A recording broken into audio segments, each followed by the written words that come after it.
right, day 7. We really want to go sailing, but we were told our sails are not in good condition. Welcome to day 7 of living on a boat and sailing for sustainability. So, we decided to look at the Genoa, which we were told was in the worst shape, and it was. So, we decided to take it off and swap it out for the one in the office, which is not a new Genoa, but newer than this one and certainly in much better shape.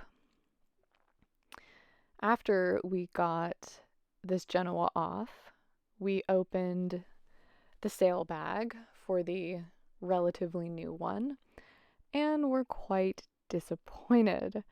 I had a little moment of freak out when I saw this tear and this hole that I could stick my finger through.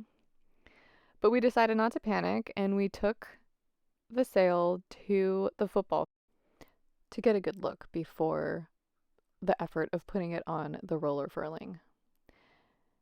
And it didn't look too bad. That tear that I thought was as long as my forearm, which it is actually quite small compared to the entire sail. So we went ahead and put it on and went sailing to give her a good test.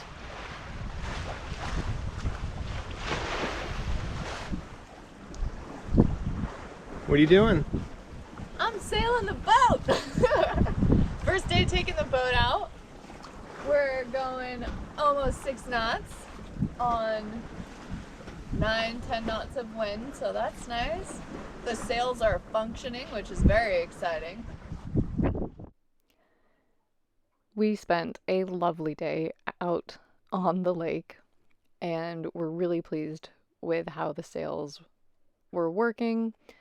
We didn't put the staysail up because we really wanted to see what the Genoa could do, and we're confident now that these sails will definitely get us to England, where we will still be getting a new mainsail and a new Genoa, but this Genoa is in good enough shape that we'll keep it as backup. It was a really great day to be out on the water, and it was kind of wild because this is a freshwater lake, but it looks very much like the ocean, even with the little foam. And it was just a fabulous day to get a feel for the boat and literally learn all of the ropes and test things. Brett got to warm his hands in his pockets while testing autopilot. You can see the wheel moving on its own. And then I brought us back into the marina.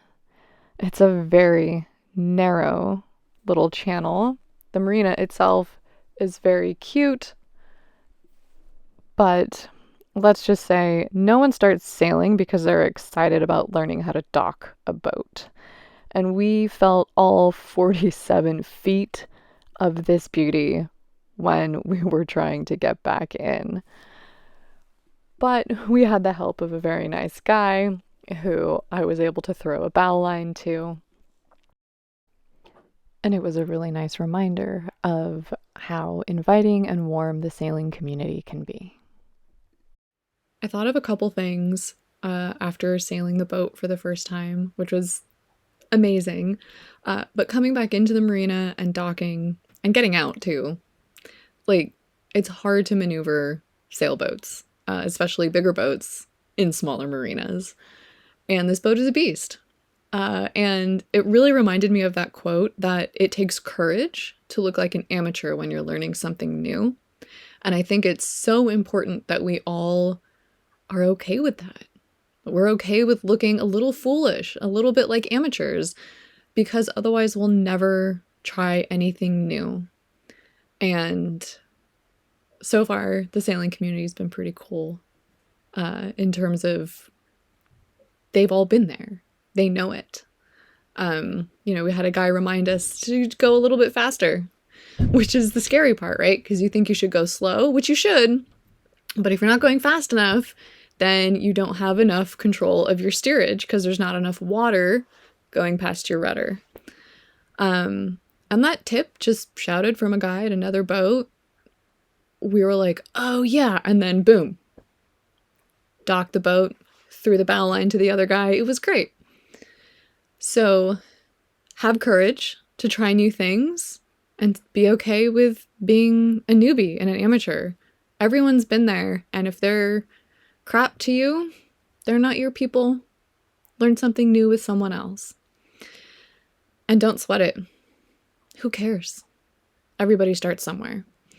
And then the second thing that I really, really loved about yesterday was when the boat hit 7 knots. The water off the stern, the sound just kicked it up. And it was like, now you're moving. Now you're going somewhere. And that feeling of like moving with the wind and with the water, it's kind of like a communing with nature as nature. And I always try to remind myself that like we are nature. And that's why I want to live at sea. That's so much why I want to live at sea. It's my favorite ecosystem.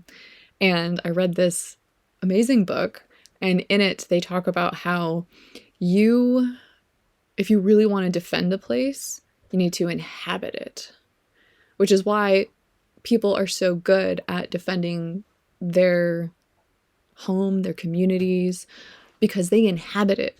They know it. It's in their blood, in their bones. It's their blood, sweat, and tears. And so that's a big thing for me with this channel, is that I finally am going to inhabit the ocean. And I'm hoping that my experiences and everything I share helps me defend the ocean better and get us all on board, pun intended, to living in harmony with the ocean, whether we live on the coast or far, far away in the mountains. We can all do something great with the ocean. So thanks for watching.